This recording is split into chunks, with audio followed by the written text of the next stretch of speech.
Hey everybody, I'm Roger Dingledine from Tor. I've got some really bright lights up here. We're still filing in the back, but I think I'm going to get started because we've got a lot of stuff to talk about.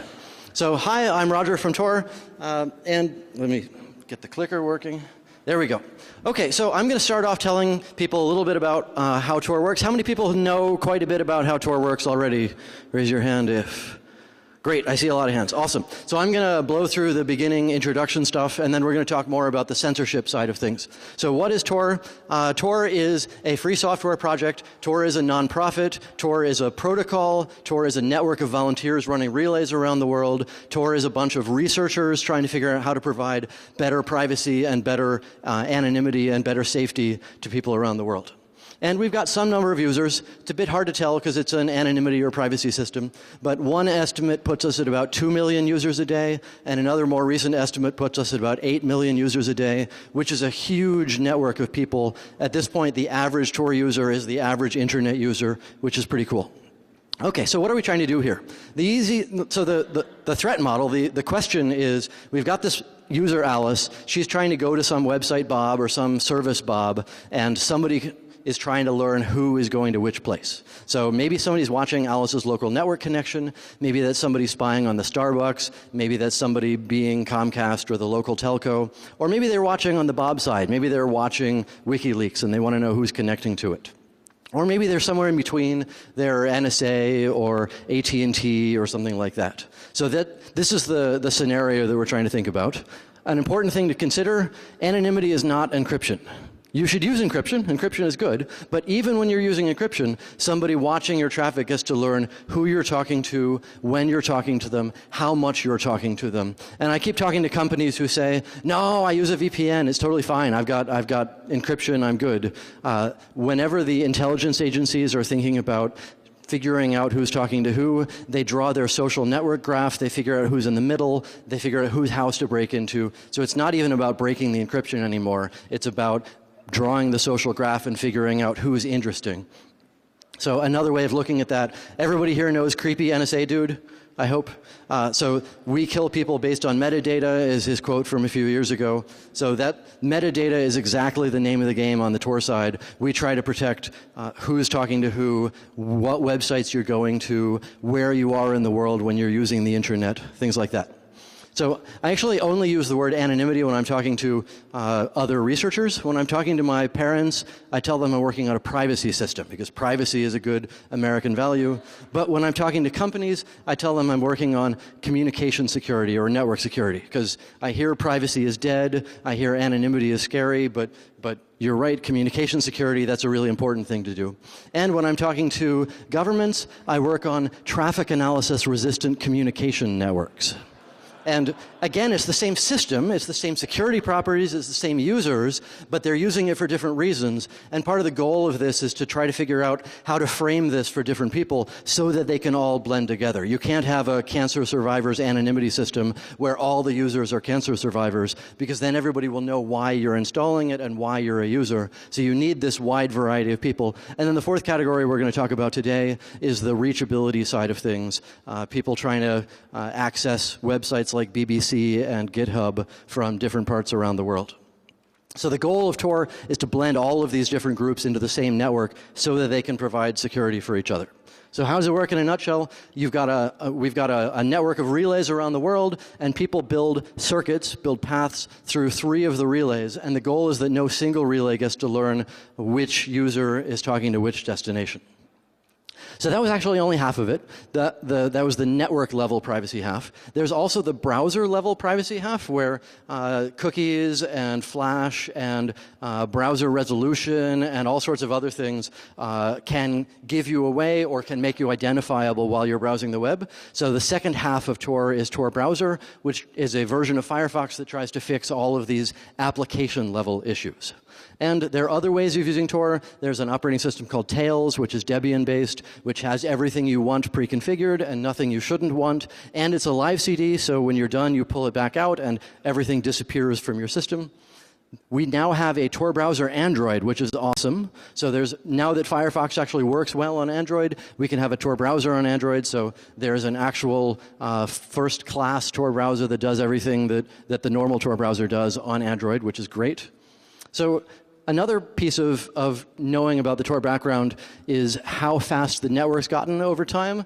And we've got, so the capacity, the actual load on the network is up to like 200 gigabits a second, and the capacity of the network is something like twice that. So we're on the level of Wikipedia or something like that. So there's a lot of different traffic going through the network from our millions of users.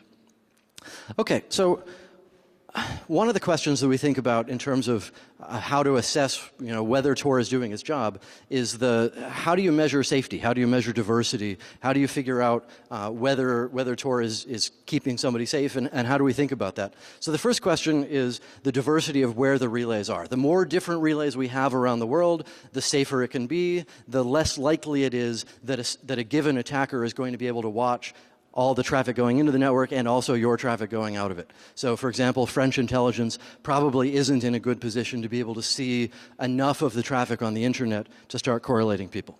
So where the relays are is an important first piece. The second piece is diversity of types of users. This goes back to the privacy, anonymity, traffic analysis resistance side, where it's not just about how many people we have, it's about what kind of people. So for example, the average Tor user in Iran is not a political dissident trying to take down their government. The average Tor user in Iran is a Facebook user trying to reach Facebook. And that's critical for safety and security of the rest of them, because that means you can't, if Iran wanted to round up all of their 20-year-olds and kill them, I guess they could do that, but it wouldn't actually work. It wouldn't actually get rid of the political dissidents. It would create more. We all know how that works. So that the normalness of using Tor is a key piece of its security. And then a last thing to think about, transparency is a really important piece of how we build Tor. So it's open source. We give you specifications. We describe everything and try to work with the research community to understand what security properties we get. And we identify ourselves and go on stage. Hi, I'm Roger. I'm from Tor. And the key thing to remember here, a lot of people look at this and they're like, oh, haha, the privacy people are talking about transparency. Haha, that's so stupid. No, privacy is about choice. Privacy is about control. And we choose to be transparent because it helps us build a better community, a better tool, a better software, a better protocol, a better network of relay volunteers around the world. Okay, so what am I going to talk about today? We've got, I guess, 3 different pieces. The first one is the background of the censorship side of things. The second one is what's happened in the past couple of years in terms of new attacks from governments that are trying to censor Tor.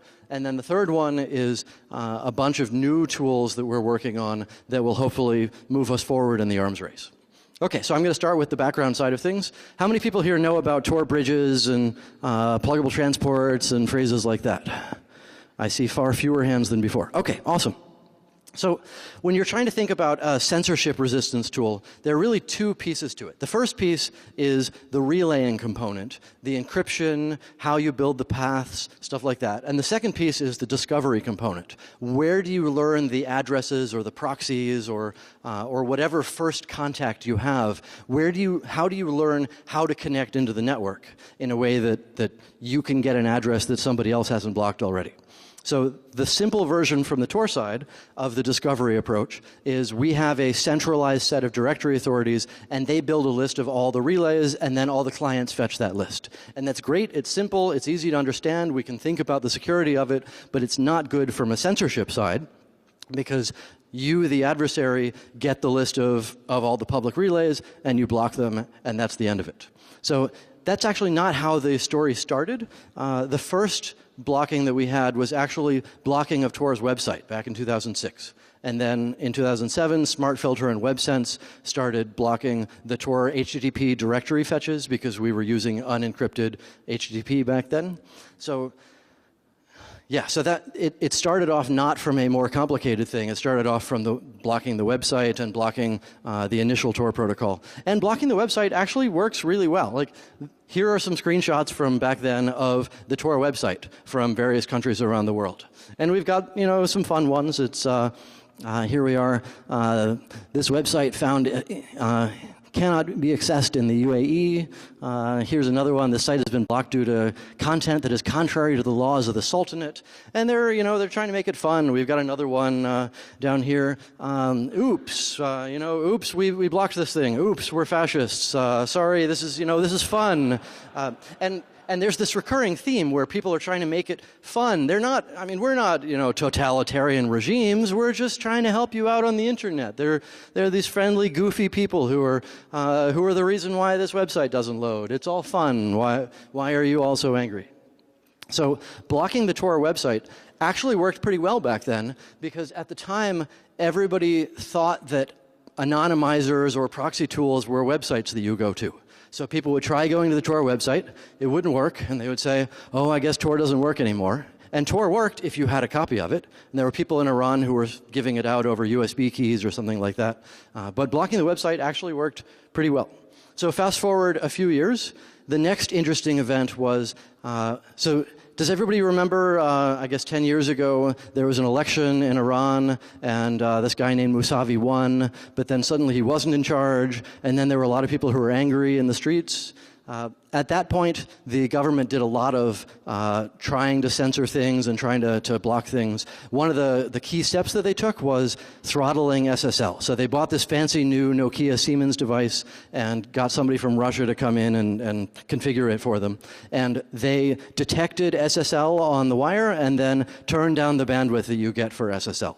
And because Tor was trying to look like SSL, because who would block SSL, they ended up throttling Tor at the same time without even taking any extra steps to do that.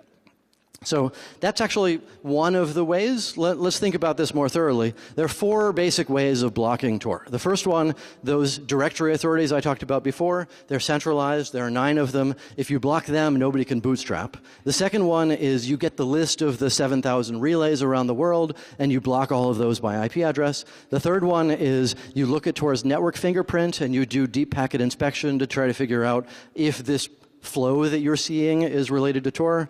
And then the fourth one is you block the website or prevent people from getting the software. So one of the fixes we had at the time for this sort of thing was what we call Tor bridges. And the idea is, let's get all of the users who are in less blocked areas to offer to be secret relays, private relays for censored users. So the idea is, rather than, here are 7,000 IP addresses, and I want to keep China from learning them, instead, here are thousands of bridge addresses, and there is no public complete list of them, and now we want to give out bridge addresses one at a time to the good guys so the bad guys can't learn all of them. And that turns out to be a crappy arms race, but that was the first step that we were thinking. And how do you get a bridge at the time? And this is still basically the same answer. You go to bridges.torproject.org, solve a CAPTCHA, and it looks at what /16 of the internet you're coming from and gives you a different answer based on where you are and what day it is. And the goal of that is, every user is going to get a few bridges, but if you want to learn all of them, then you need to come from a lot of different places of the internet and be consistent and persistent about it. Another approach is you can email us from your Gmail account, and we'll answer the same Gmail account the same way, so you need to build a lot of Gmail accounts in order to learn all of the bridges that are given out through that strategy. Another answer is, I knew a great guy in Shanghai, and I sent him some bridges, and he sent them to his people, and that was the social network approach. Or you can also just run your own private bridge and just tell your friends about it, and we don't even have to know about it. So there's actually a much better interface inside Tor browser for this at this point. So I don't know how many people can see the tiny font from back there, but basically there's an interface for you to say, my government blocks Tor, and I need to use a bridge, and it says either paste the bridge address you know here, or there's this other cool approach which we added recently that uses domain fronting. I'll talk about what that is later. But basically it routes the traffic through Azure Cloud into bridges.torproject.org so that you can automatically get a bridge from inside Tor browser without having to learn how the bridge database works, or even how, what you're supposed to do. You just go inside Tor browser and you click on it and you solve the CAPTCHA, and it magically gives you a couple of bridges. So that was cool back then. And The first interesting attack from China happened right about the time, it was like the 60th anniversary of some dude becoming in charge in China, and they grabbed all the public relays and blocked them, and they grabbed the HTTPS version of the bridge distribution mechanism. So they blocked a bunch of bridges, but it turns out they didn't block the other distribution mechanisms. So it's easy to block Tor from a public perspective, so we knew this was coming. So we designed the bridge thing, we'd rolled it out, we'd translated a bunch of stuff into Chinese, and the result was, so here's a graph of the number of people using one of the Tor relays at the time, and it sort of plummeted right about the 60th anniversary. But at the same time, tens of thousands of people switched over to using bridges from inside China. So this is a pretty awesome example of preparing for the arms race and rolling out something and then having it go the way that you expect it to go. So that's the good news. The bad news is a little while later, China got the second one, the Gmail one, and at that point we were down to social network distribution or run your own private one, and that's still kind of where we are. I'll talk more later on in the talk about some of the better approaches. But one of the big research questions that still exists in the world is, how do we come up with really good bridge distribution mechanisms? Let's say you've got thousands of private bridges, and you've got a bunch of users around the world who want to get some, and you've got adversaries who are well-funded and they want to learn all of them. How do you give out these bridges in a way that the good guys are going to get some and the bad guys aren't going to get all of them? Okay, so the next interesting attack was Iran a few months after that. They did not at all do what we were expecting. You'd think that they would get the list of public relays and block them. No, they used their fancy new Nokia Siemens device to DPI for SSL and look for the particular Diffie-Hellman parameter prime that we were using.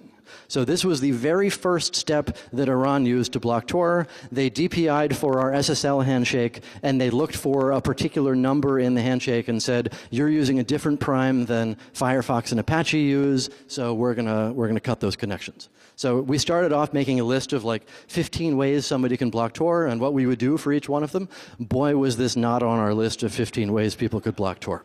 So the feature of this, the good feature, was since the Diffie-Hellman parameter is a server-side parameter, it's in the TLS certificate that the server supplies.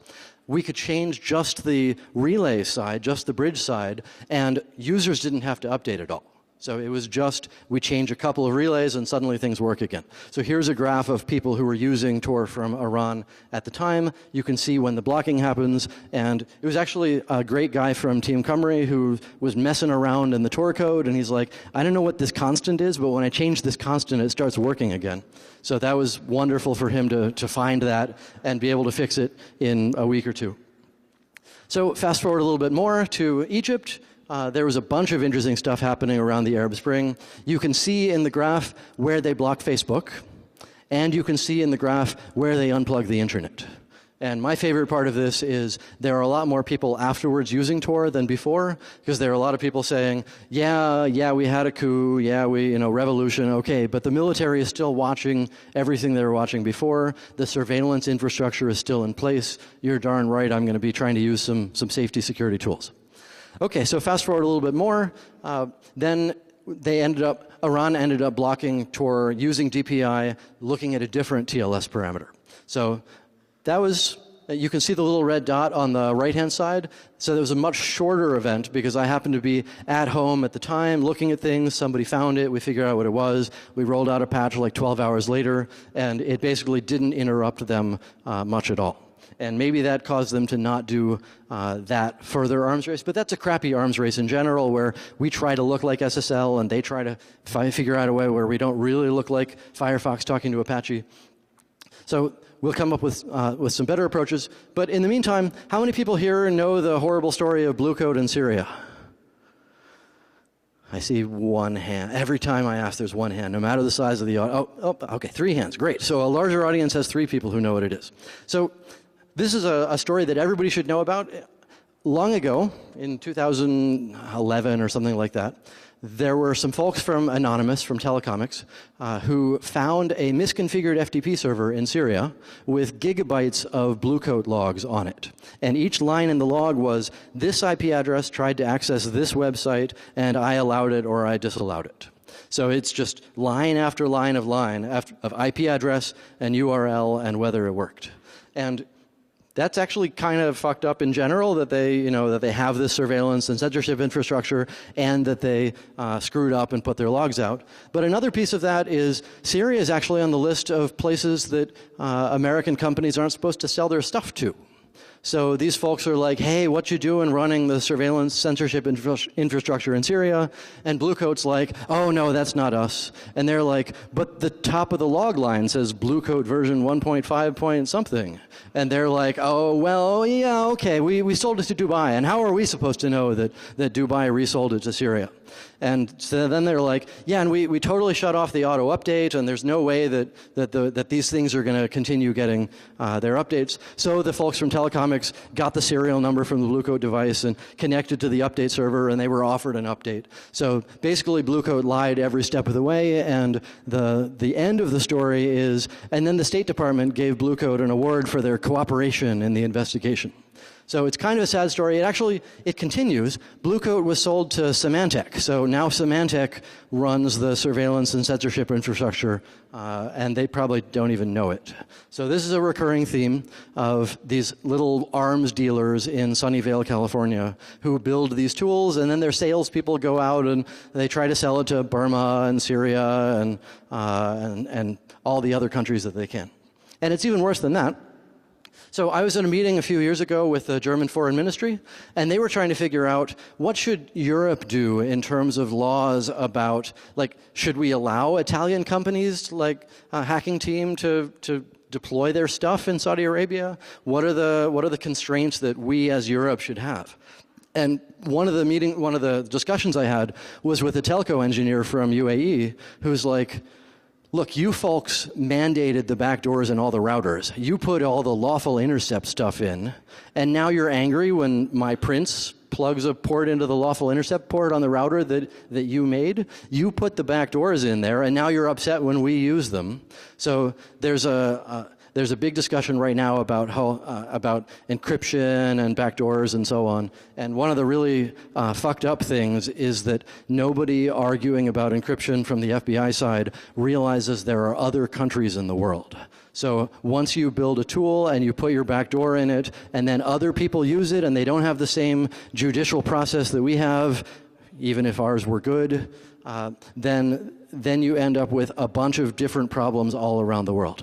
So part of the challenge here is how do we build tools that are safe no matter which government is using them, and that don't enable governments to start hurting people even more. Okay, so speaking of that, I had a really interesting meeting with the fellow in charge of the Tunisia internet right after their revolution. So before revolution, he was like a mid-level engineer, and suddenly he was in charge of the whole thing afterwards, which was awesome. And he was the first one. He gave a speech while I was there in French, because that was the language he was comfortable with, saying, yes, we use SmartFilter, and yes, we pay them $1 million a year, and imagine how much food we could buy for our country if we weren't spending $1 million a year on this stupid censorship stuff. So that was awesome, as the very first country to admit to be censoring. And another interesting part of that, they don't actually operate SmartFilter themselves. They outsource the SmartFilter operation to some foreign company. He wouldn't tell me which one, but I assume they're in France or something. So there's some French company that gets to see and decide what the Tunisian military can do on the internet. That's not just a privacy thing. That's not just a censorship thing. That's a national security thing. That's a national sovereignty thing, where you outsource what your internet looks like to some foreign company. And that happens over and over around the world. And then the last interesting part of the Tunisia story, apparently they only pay $1 million, because then SmartFilter went to Saudi Arabia and said, it works in Tunisia, you pay full price. So there's a lot of interesting discussion to be had about those companies. Okay, so moving on from that particular Arab Spring world, the arms race with TLS is a crappy one. We can't just keep on pretending to look like SSL, because they're going to go back and forth finding a little thing, we fix a little thing. The real answer is what we call pluggable transports. The real answer is you leave the privacy anonymity side for Tor, and then separately you have modules that you can pop in that transform the Tor traffic into something that people are less likely to be willing to block. Something that people expect, or that they can't afford to block, or something like that.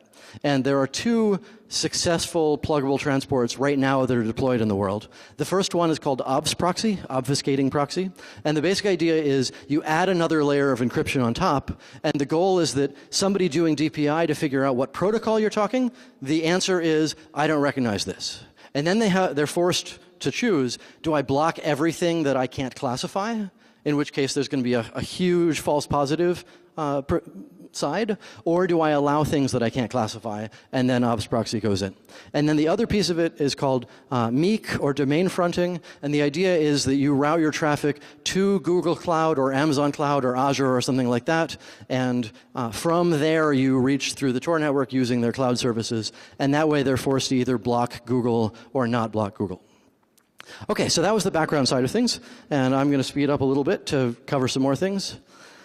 Okay, so the next step, China again did a thing we were not expecting. It's called active probing. So we were thinking, you know, they'll block some more bridges, they'll DPI for other stuff.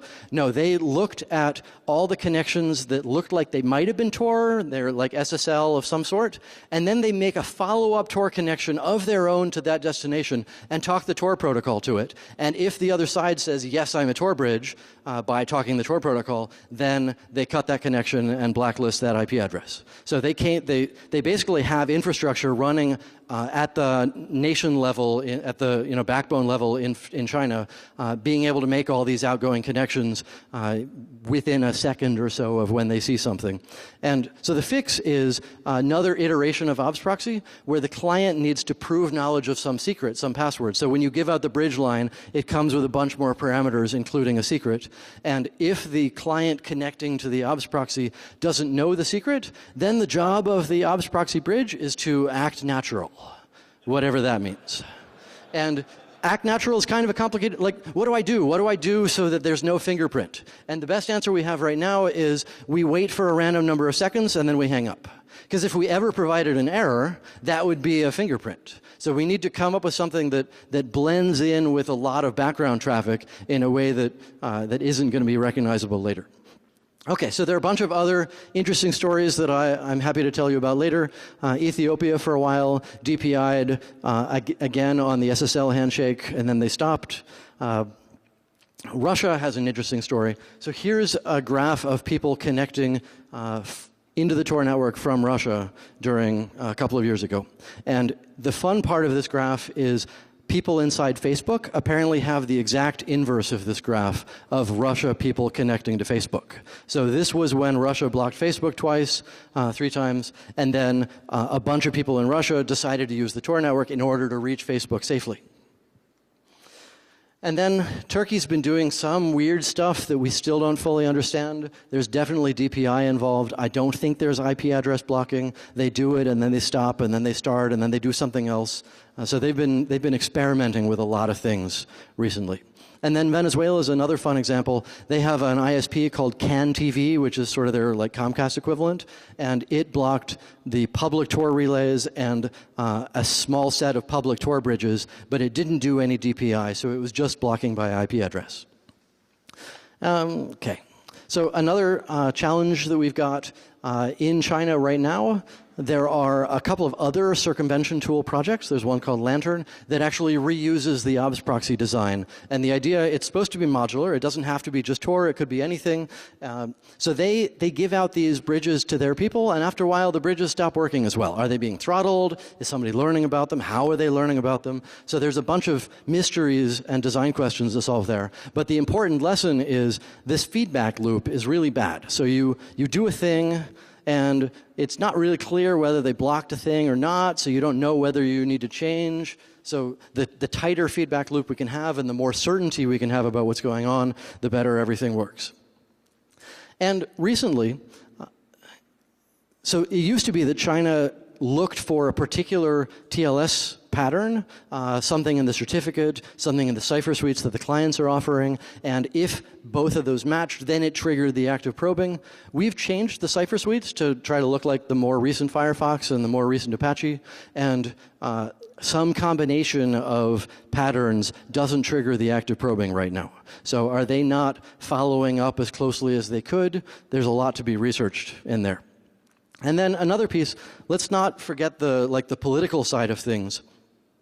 So a couple of years ago, apparently, there were these folks from the CIA who had their own anonymity system, and Iran learned about it and then watched who was using it and then killed everybody, and also they told China about it, so then China did the same thing to the spies there. So there's one of the lessons there is don't have your own anonymity system, because then everybody who uses it is going to be you, and if they find some users and they start learning how it works. So you need a lot of different groups to blend in with. But the more important lesson from the censorship side of things, Australia censors their internet. England has this thing called the Internet Watch Foundation, which is part of their government, which censors the internet. Denmark censors the internet. Sweden censors the internet. So when governments go to China and say, hey, you're being a bad government by preventing people from reaching BBC, China quite reasonably says, look, we're just keeping our citizens safe just like everybody else. Why are you picking on us? We're protecting our users from the internet. And so one lesson there is maybe we should work on cleaning up what we consider, Western countries and the fact that they're excited to be censoring their internet. And if we can't solve the fact that Australia wants to censor, how on earth are we going to solve the fact that Saudi Arabia wants to censor? And speaking of the political side, these are the actual honest-to-God cyber police in China. These are the official cyber police in China. And this goes back to the, making it fun side of things. We're not a regime out to stop things. We're just, keeping the internet safe because this is fun. And if you see one of these people on some of the websites you go to, then it helps remind you about what websites you should go to and what websites you shouldn't go to. So it's not just about censorship. It's about creating an awareness among the users that they're being watched, and then they can control themselves. And I should also mention, so there's a province of China called East Turkestan. They actually call it New Province in Chinese. And right now, the people in China are basically wiping out the folks who live there. It's at the point where the folks who live there have a live-in Han Chinese person who lives in their house and watches them and reports on them. And they take their kids away and they put them in re-education camps. And you get to see your kid for 1 hour a week on the other side of the chain link fence. But your kid spends the whole hour yelling at you about how you're a bad Chinese person. So they are genociding the people who live there. And I was talking to some folks there, and I'm like, so here's PGP, and here's Tor. And they're like, yeah, I can't go a block without showing papers that I don't have. They take away my devices, and they install things on them.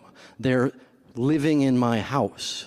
So here's an important example where a tool for internet privacy is not going to solve some of the really bad things that are happening around the world.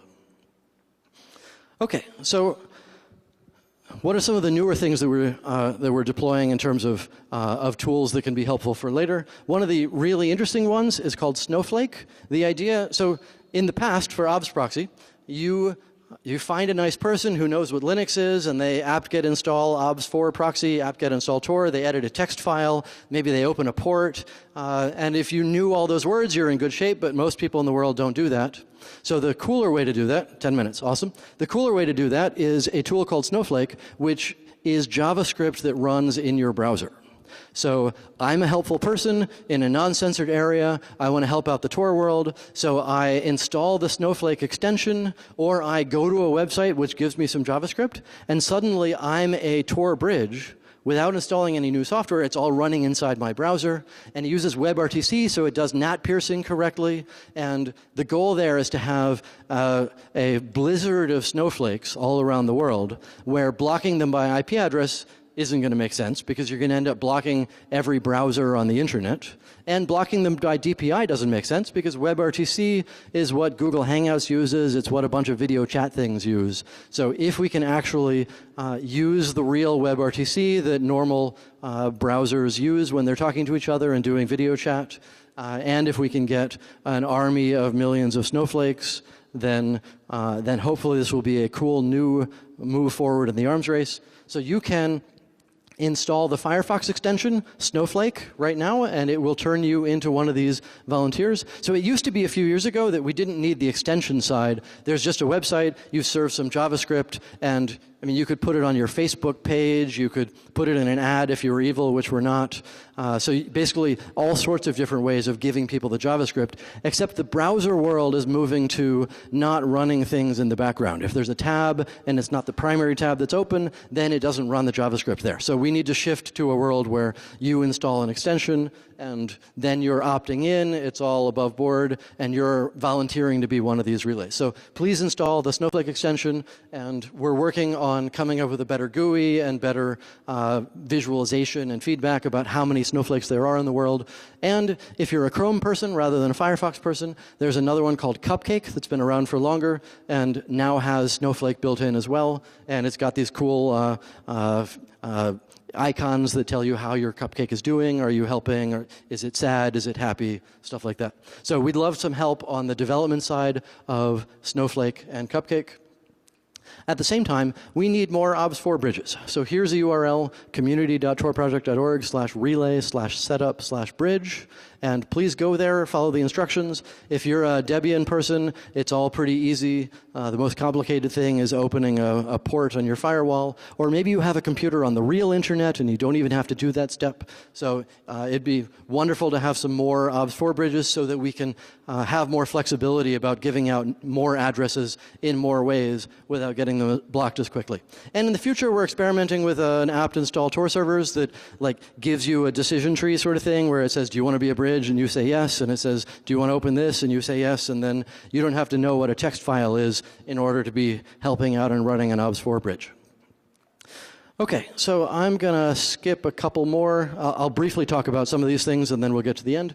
So one of the important pieces, we need some sort of feedback cycle for how, so we're trying to give out bridges, and we want to give them out in a way that works. What does works mean? One of the answers is, imagine you have a bunch of different bridge distribution channels, and each channel, maybe you give it out over Gmail, maybe you give it to a nice guy in Shanghai. There are a bunch of different possible approaches to a distribution channel.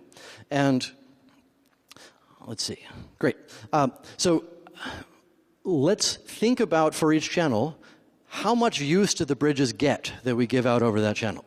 Do they end up being used a lot before it gets blocked? Does it never get blocked? Does it get blocked quickly? Does it never get used much, but also it never gets blocked? And then let's figure out how quickly the blocking actually happens, and then let's reward the channels that end up giving out bridges well. So if there are a bunch of channels that get bridges blocked quickly, they don't get more bridges. If there are a bunch of channels that work really well and they end up having a lot of users and they're working well, then we shift more bridges to being allocated through that. So in theory, there could be like a dynamic feedback process where we automatically learn which distribution channels are working well and automatically give the bridges out to those.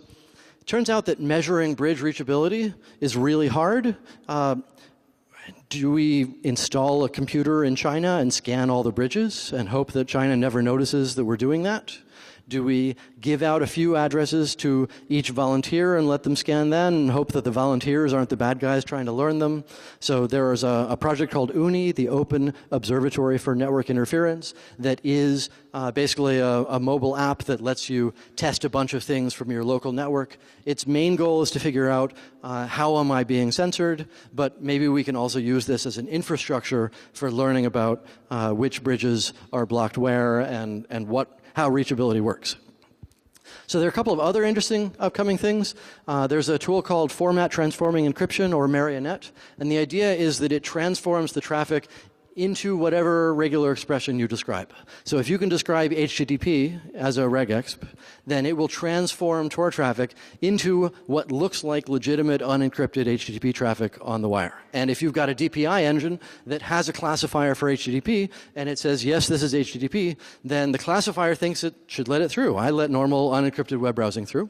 Another approach that people are working on is called decoy routing, and the idea is that the user does an SSL connection somewhere, and something in the middle of the network running at like an ISP in Verizon or something looks at a steganographic tag inside the SSL handshake and says, this is decoy routing traffic. I'm going to reroute it internally to the Tor network or to some circumvention tool in a way that the local ISP for the user thinks that they're talking to the decoy destination, but actually the traffic is being routed, redirected to somewhere else. Okay, so arms races. The censorship arms race sucks because China has billions of dollars, and there are a lot of companies like Cisco and Blue Coat and so on who are building tools like this. The surveillance arms race is worse. At least in the censorship case, you try a thing, it doesn't work, you change it, it works. Great, the cycle is pretty simple. From the surveillance side, you try a thing, you don't know if they saw you, so you don't know if you need to change it, and then there's no feedback loop. So maybe we need a new Ed Snowden coming out every week with a new set of documents. I don't know how to end up with that feedback loop in a way that you can tell whether the surveillance is working. Okay, so how can you help on this side of things? So run an OBS4 bridge, we mentioned that. Be a snowflake, we mentioned that. Please teach your friends all about Tor. There are a lot of mainstream journalism places that want to scare people about the internet with pictures of icebergs and discussions of 99 other internets out there and dark webs and so on. So please help us teach the world what Tor actually is, how Tor actually works, why privacy is important on the internet. And there's a research community, petsymposium.org, that writes a bunch of interesting research papers. If you want to do grad school on Tor, or you're in grad school and you want to work on Tor, love to chat with you more. And speaking of the donation side, we're running a Bug Smash fund this August, all of the month of August. And the goal is a lot of our normal funders only want to fund some shiny new feature, and we actually want to go through and fix all the bugs and make things stable and actually make it reliable and work the way that everybody expected it to. And funders don't really want to fund that sort of thing, so we'd love to have your help getting the word out about the Bug Smash fund. And then we have an awesome new onion badge that a great volunteer made. We also have a booth for the first time ever in the vendor area. So if you want to see the onion badges, I believe that $40, I think is what they said, for getting one of these cool, and I'll turn on the blinky lights as it's going. Happy to show you this more later. And then again, we mentioned the booth. For the first time ever, we're in the vendor area. I hear there's a mob there right now, and I'm going to answer a few questions in the back with my bright green shirt, and then I'm going to lead the mob over to the vendor area, and I'm going to be hanging out there for the rest of the day in my bright green shirt answering your Tor questions. Thank you.